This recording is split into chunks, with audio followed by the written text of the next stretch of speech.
Shabbat shalom. Shabbos. Did I play your guitar? Oh, yes, please. All right, cool. I haven't decided if I'm going to yet or not, but thank you.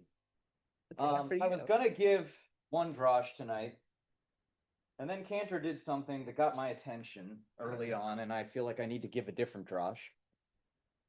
Who here knows what chord substitutions are? Josh does. Well, I know because I'm partially named after this old folk singer named Josh White. Okay. Both my parents were big fans of. Cool. And one of the things my mom explained that at a concert, one of his strings broke. Yeah. And he was able to continue. I don't know if he eventually took a break to change string, but he went on for quite a while, able to substitute the chords using other strings for quite a bit. And she was being a guitar player herself, couldn't do that though, but she was totally blown away by his ability to do that. So that's a thing for sure. And there also are ways, having broken strings myself and watched other players break strings, where you can revoice a chord, find the same chord but a different voicing of it. But chord substitutions, and assuming that he might have been actually substituting some of that too, are a slightly different thing. And you run into that in jazz more often than not. It's this idea that you can play a similar chord to what's written on the page, and it'll probably work in certain contexts. Famous example, like typically what they taught me when I was in the jazz program as an undergrad is you can substitute like various dominant chords for one another. So like a dominant 7, you could swap out for a dominant 9. Minors are the same thing. You could swap a minor 7 for a minor 9, theoretically. You can swap a straight major for a major 7. There's all kinds of chord substitutions you can layer in that give you a different sense of the thing that it is you're doing.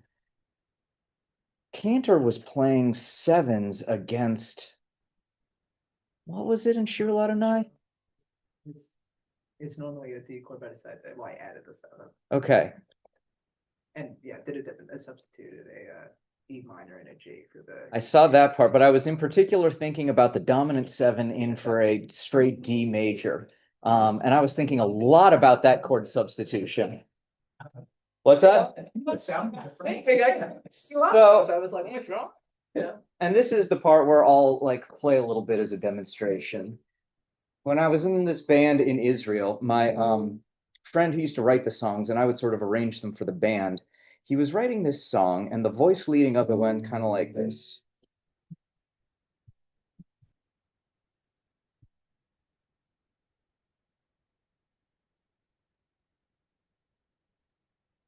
Right, that sounds pretty like straightforward. You understand that. You probably heard songs that do that, in fact.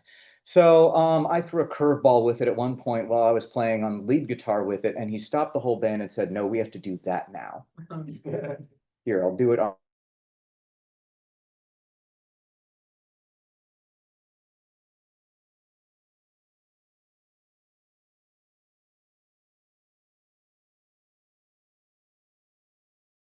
One.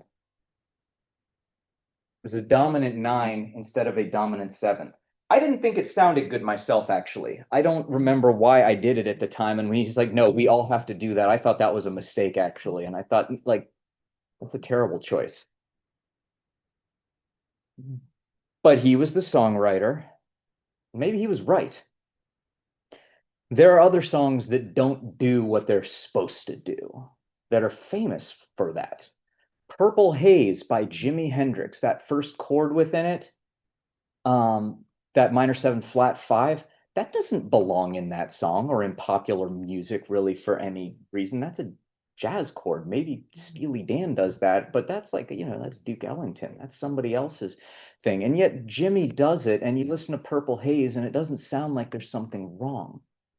Anybody who's a fan of Weezer, that more contemporary band, one of their songs that they got famous with, the Sweater Song, has this bizarre dissonant jazz chord in it that, again, has no place in popular music, but they make this choice to put it in anyway. If I were playing in either of those bands, I don't think I'd have made that choice. Sort of like I was playing in my buddy's band, I was playing guitar for him. I threw in a 9 just for funsies. And he's like, no, we have to do that every time. And I thought, well, that's a bad choice. But, he's the songwriter. I'll follow what he says. And here's the thing about it. He was the songwriter, Roy Yerushalmi. So was Jimmy. So was Rivers Cuomo. I mean, so were the people who made some of these choices. The cantor is our song leader in this sense and can make decisions about, I'm going to throw in a dominant 7. It's not a traditional choice, at least not from what the jazz program at Duke told me, but I loved it. I thought that was great. What made you think to throw in a dominant 7 there? I wouldn't have thought to do that. And that takes me to the Torah portion. This is the famous one, Vayikra, where that first word of the book of Leviticus, Vayikra, we're starting a new book here. It has this funny scribal tradition of having a small aleph at the end of the word. And traditionally, one of the ways in which the rabbis have played with that is that it is splitting the difference of Vayikra between 2 different words, both with and without an aleph. With the aleph, you get kra, calling out. Vayikra Adonai el Moshe, something or other. God calls out to Moses. If you take the aleph away, then actually grammatically the thing would seem to take on a hey in the traditional rabbinic understanding. And it's like kara in a different sense. As in, and I was thinking about my buddies from my band in Israel, when I would hang out with them, they'd say, Nu makore, what's happening? So Vayikra, to happen, to just sort of transpire in this sense, makore, Vayikra would be God just kind of happened upon Moses. And the rabbis have a field day with this about Moses and his humility and all of that. Maybe we'll revisit some of that tomorrow.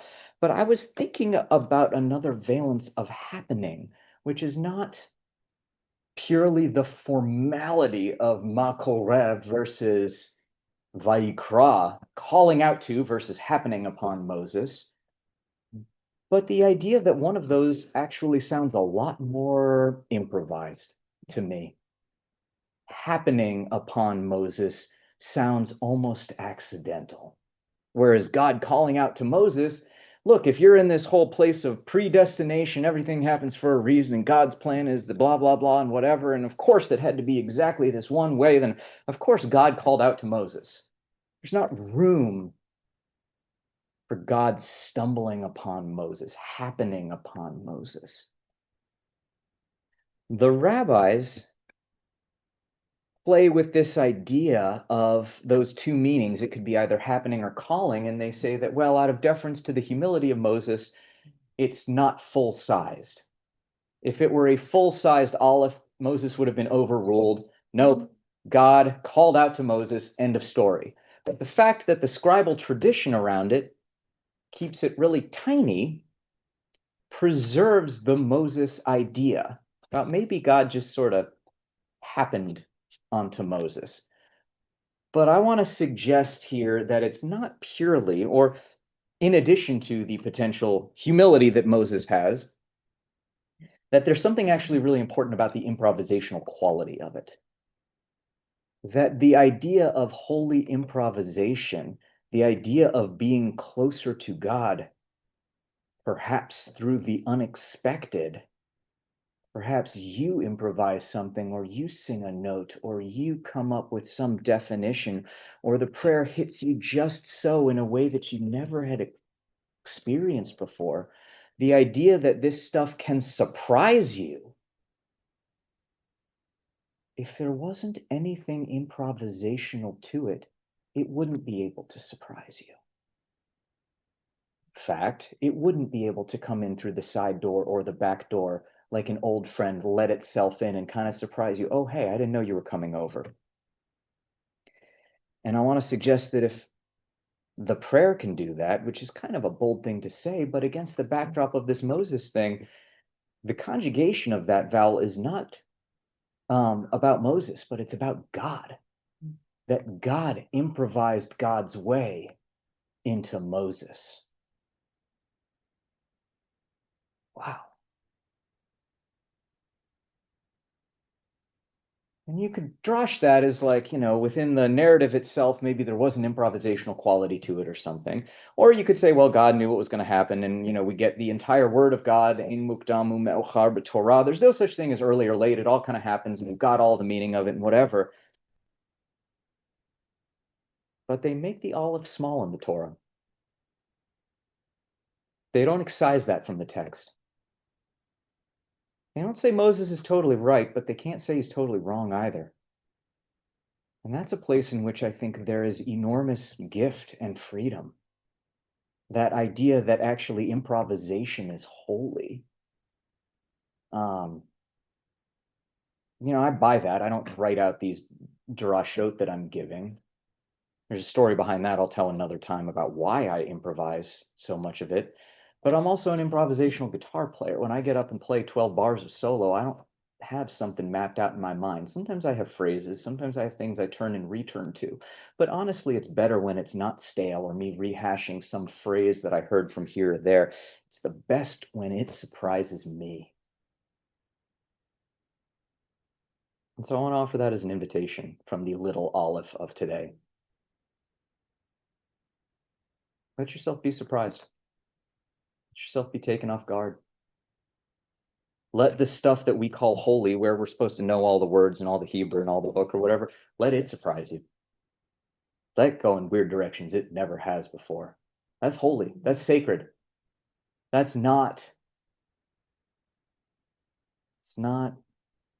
in error. Just like that minor 7 flat 5 in Purple Haze, that's not an error. My buddy Roy Yerushalmi, that he loved the dominant 9 over the dominant 7, that's not an error. Cantor playing those dominant 7s over a straight major, the jazz program might have had something to say about that. I thought it sounded great in the room. These aren't mistakes. This is what it means to improvise and to find holiness in spontaneity and being surprised in the world. So let the world surprise you a little bit. Shabbat shalom. Goodbye.